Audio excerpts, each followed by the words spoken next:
안녕하세요. 이번 영상은 무제님께서 혹시 아놀드 섀도우 매트라는 걸 사용할 때 그림자를 더 진하게 만드는 방법이 있나요? 라는 질문을 해주셨습니다. 우선 섀도우 매트라고 하는 걸 먼저 언급을 해야 될 것 같은데요. 실제 그 실사 이미지에 자연스럽게 그림자를 들이운 3D 오브젝트를 만들고 싶을 때 사용하는 게 이제 섀도우 매트, AI 섀도우 매트라고 하는 아놀드 쉐이더고요. 그 전에 이제 한번 제가 영상으로 만든 적이 있는 마야 기본적으로는 그 유즈 백그라운드라고 하는 쉐이더가 있습니다. 이제 그걸 이용해서 비슷한 표현을 할 수 있는 거죠. 아놀드 렌더러기 때문에 우선 아놀드 쉐이더를 씌워줘야겠죠. 그래서 assign new material 해서 AI 섀도우가 아니라 스탠다드 서페이스를 적용을 해주고요. 바닥도 우선은 AI 스탠다드 서페이스로 만들어주도록 하겠습니다. 그리고 여기는 이 오브젝트는 그래도 색깔을 조금 바꿔주도록 할게요. 붉은색 계열로 바꿔주도록 하겠고요. 렌더링 하기 전에 우선은 라이트를 하나 만들어 주도록 하겠습니다. 자연스러운 그 하늘의 그런 효과를 주기 위해서 이 피지컬 스카이라고 하는 걸 적용해 주게 되면 렌더링을 했을 때 이렇게 플레이를 하게 되면 자연스럽게 바닥 면이 나오게 되고요. 그 다음에 오브젝트, 스피어, 그 다음에 그림자가 이렇게 보여지는 걸 볼 수가 있고요. 이렇게 약간 이 바닥도 어두운 느낌, 뭐 이것도 자연스럽게 얹어지게 될 겁니다. 이런 식으로 이제 표현이 되게 되고요. 이거를 실제로 이제 실사 이미지랑 얹게 하기 위해서는 알파 채널을 확인을 해야 되는데요. 알파 채널 클릭해 보게 되면 이렇게 전체가 다 하얀색으로 불투명하다는 걸 알 수가 있습니다. 그래서 use background라고 하는 것처럼 여기 있는 이 바닥은 불투명하게 만들어 줘야겠죠. 그래서 불투명하게 만들어주는 방법은 여기는 이 오브젝트를 새로운 매터리얼 쉐이더의 서페이스 쉐이더가 아니라 스탠더드 서페이스가 아니라 AI 섀도우 매트라고 하는 걸 적용해 주게 되면 이렇게 검은색으로 바뀌게 되고요. 바닥이 투명해지는 걸 확인을 할 수가 있습니다. 이렇게요. 그리고 그 정도에 따라서 여기 있는 색깔도 조금 바뀌는 걸 볼 수가 있어요.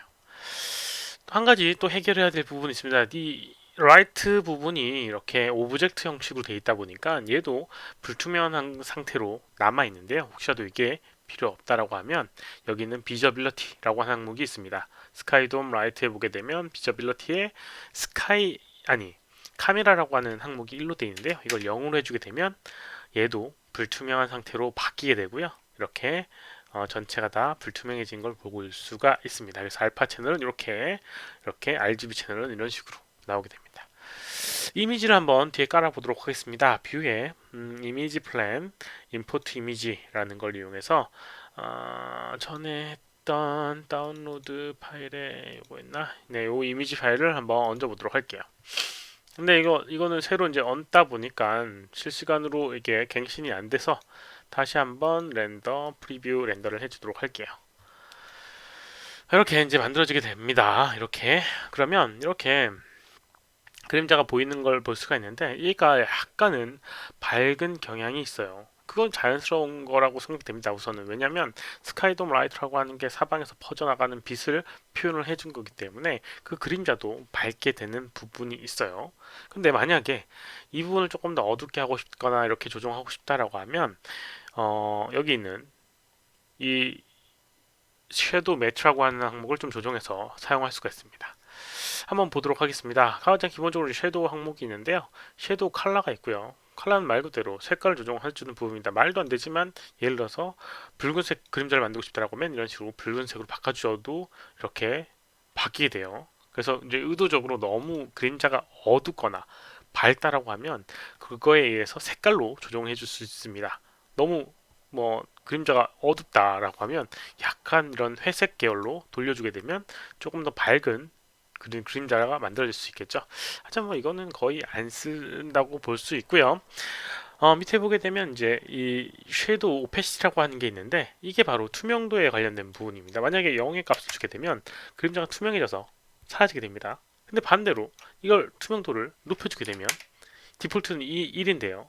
1을 하게 되면 약간 더 진해지는 걸 확인을 할 수가 있어요. 이런 식으로요. 그래서 적당히 높여주게 되면 이런 식으로 좀 더 진한 그림자를 만들어낼 수가 있는 거죠. 불투명한 그림자를 만들어낼 수가 있는 거죠. 아마도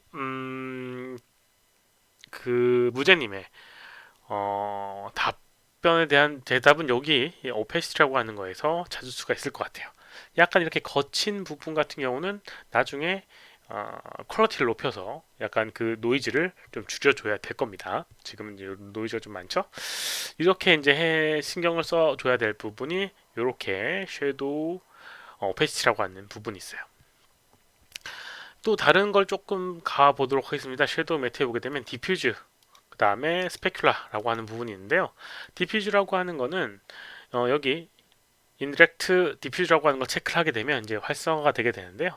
여기는 이 스피어의 간접 광에 의한 주변의 색깔을 조정을 해주는 부분입니다. 그래서 예를 들어서 이걸 체크를 하고 컬러 값을 예를 들어서 붉은색으로 하고 싶다라고 하면 빛에 받아서 이 주변을 약간 붉게 만들어주는 그런 간접 조명을 만들어내게 됩니다. 근데 뭐 좀 그게 약해가지고 잘 안 보인다라고 하면 인텐시티라고 하는 걸 많이 높이게 되면 이렇게 주변이 약간 밝아지는 걸 볼 수가 있을 거예요. 약간 붉은색 뭔가 포인트가 생기게 되거든요. 근데 이제 이게 자연스럽게 이제 백그라운드에 이제 묻히기 때문에 잘 안 보이긴 하는데 만약 이걸 체크 끄게 되면 이렇게 명확하게 보이는 걸 볼 수가 있습니다. 뭐 이렇게 해주는 부분도 있고요. 그 다음에 밑에 보게 되면 스페큘라라고 하는 부분이 있고 빛나는 부분을 표현해 주는 겁니다. 마찬가지로 인다이렉트 스페큘라를 체크를 해줌으로써 생성이 되는 활성화가 되게 되고요. 이 오브젝트에 반사된 그런 이미지가 이렇게 바닥에 약간 이 바닥이 약간 반짝반짝하고 빛나는 그런 재질이라고 하면 이걸 체크를 해주면 이 바닥에 여기 있는 이 스피어가 반사가 돼서 화면에 보이게 됩니다. 잘 안 보인다고요? 그러면 여기는 인텐시티를 높여주게 되면 이렇게 붉은색으로 이 스피어가 확실히 보이는 걸 볼 수가 있을 겁니다. 반사된 오브젝트로요. 그렇게 해줄 수 있는 부분이 이렇게 스페큘라. 러프니스라고 하는 건 여기는 이거를 정확하게 딱 또렷하게 보일 것이냐 아니면 좀 거친 느낌을 보여줄 것이냐라는 부분도 있고요. 이렇게 이제 사용을 해주시면 돼요. 근데 혹시라도 이제 다른 방법이 또 있냐라고 이제 물어보신다라고 하면 이 그림자를 따로 레이어로 분리를 해서 그림자만 레이어로 분리해서 사용할 수 있는 부분도 있고 여러 가지 방법적인 게 있습니다. 그러면 나중에 합성 프로그램에서 그림자만 약간 돌려서 약간 어둡게 한다거나 좀 밝게 해준다거나 색깔을 돌린다거나 이렇게 이제 해줄 수 있는 부분이고요. 얘는 이제 그냥 한 방에 렌더링을 할 때 뷰티라고 이제 보통 뷰티 레이어라고 하는데 그 뷰티 레이어 안에서만 표현할 때는 이런 식으로 사용을 해주시면 큰 문제는 없을 겁니다. 근데 나중에 이런 렌더링 타임이나 이런 것들을 줄이기 위해서는 렌더 레이어를 이용해서 좀 렌더링 그 뭐 디퓨즈라든가 스페큘라라든가 그림자 뭐 섀도우라든가 이런 것들을 다 분리를 해서 렌더링을 한 다음에 합성해서 이제 그것들을 조정하게 되면 스페큘라에 영향이 없는 디퓨즈 컬러 값을 조정한다거나 그림자가 다른 거랑 연관없이 어둡게 하거나 밝게 하거나 약간 뿌옇게 하거나 뭐 이런 것들을 조정을 해줄 수 있는 부분도 존재하겠죠. 이렇게 이제 할 수가 있을 것 같습니다. 이번 영상은 여기까지고요. 혹시라도 더 질문 있으시면 오른쪽 아래 메일 주소로 메일 보내주시거나 댓글을 남겨주시면 최대한 답변해 드리도록 하겠습니다. 시청해주셔서 감사합니다. 수고하셨습니다.